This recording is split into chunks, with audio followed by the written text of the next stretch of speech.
या अल्लाह या रहमान या रहीम या करीम। तो फरमाया कि औरतें क्या रहेंगी? घरों के अंदर रहेंगी।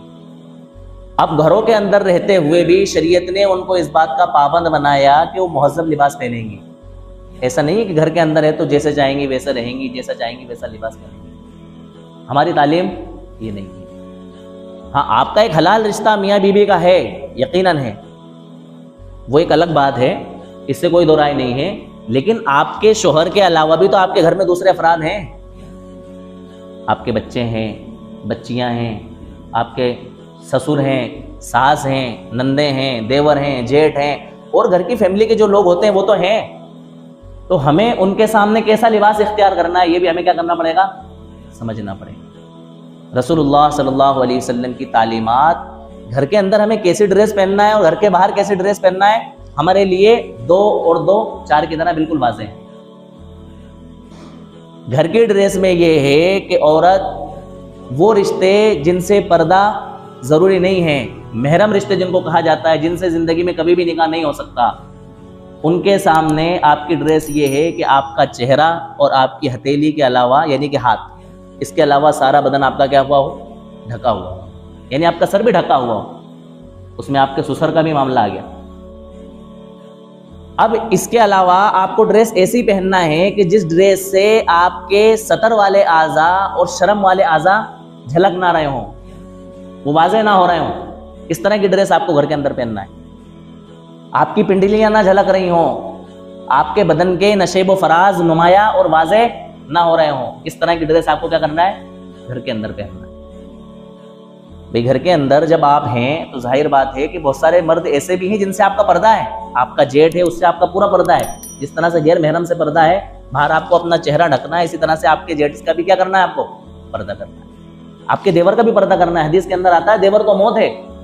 अब इतने मुख्तसर वक्त में हम इस डिटेल में जाएंगे तो अपना मेन टॉपिक रह जाएगा। जो हमारे माशरे में नहीं है, हम समझते हैं छोटा भाई की तरह है। यकीनन भाई, हमारे शोहर का भाई है तो भाई है, भाई की तरह है, लेकिन शरीयत ने कहा कि क्या है? ये मौत है। इससे आपको क्या करना पड़ेगा?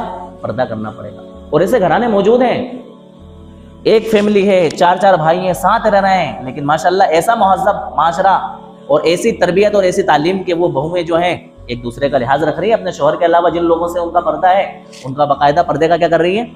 एहतिमाम कर रही है। बल्कि यहाँ तक आता है कि अगर आपका ससुर जवान है और आपको उसकी नज़रों से और उसके हाव भाव से ऐसा लगता है कि इसकी नज़रें ठीक नहीं है, तो औरत के ज़िम्मे ये लाजिम है कि वो उससे क्या करे?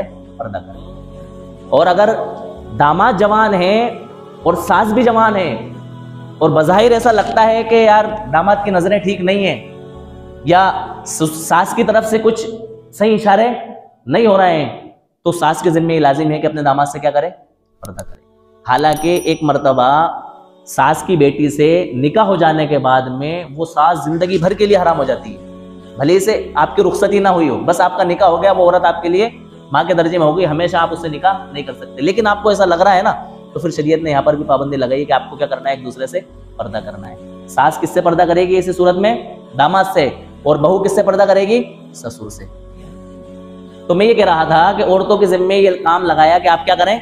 घर के अंदर रहें और घर के अंदर रह करके मुहज़्ज़ब लिबास पहने, जिस लिबास के अंदर आपके मस्तूर आज़ा, यानी कि वो आज़ा जो पोशीदा होते हैं, वो आज़ा जो शर्म हया वाले होते हैं, वो झलकने ना पाएं, वाज़े ना होने पाएं। इसके लिए तरीका बताया कि आपके घर के अंदर की यूनिफॉर्म, आपकी ड्रेस और आपका लिबास ऐसा होना चाहिए कि आपके हाथों के अलावा और आपके चेहरे के अलावा सारा बदन आपका क्या हो? ढका हुआ। ढीले कपड़े हों, आपके पहन रही हो जो कपड़े, वो कैसे हों? ढीले हों। चेहरा और हाथ शरीयत ने इसलिए रोका है कि भाई औरत अगर घर के अंदर भी इतनी पाबंदी से रहेगी तो कामकाज कैसे करेगी? हाथ भी उसके ढके हुए होंगे और चेहरा भी उसका ढका हुआ होगा, तो उसके लिए एक परेशानी का क्या बन जाएगा? जरिया बन जाएगा। अब वो मर्द जिनसे इसका पर्दा है, मिसाल के तौर पर जेठ आ गए हैं, मिसाल के तौर पर देवर आ गए हैं, तो उनको तालीम है कि भाई घर में अदब के तरीके पर सलीके से आए, इजाजत लेकर के आए और खांस करके आए, ऐसा इशारा करके आए कि भाई मैं आ रहा हूँ, आप अपने आप को क्या कर लें? संभाल लें। और औरत की ये जिम्मेदारी है कि वो उस वक्त में क्या कर ले? घूंघट ले ले। गाँव में आज भी माशाल्लाह इस तरह का माहौल पाया जाता है। अगर हम चाहे तो अपने घरानों में भी ये माहौल क्या कर सकते हैं? पैदा कर सकते हैं और इसको हम अंजाम दे सकते हैं।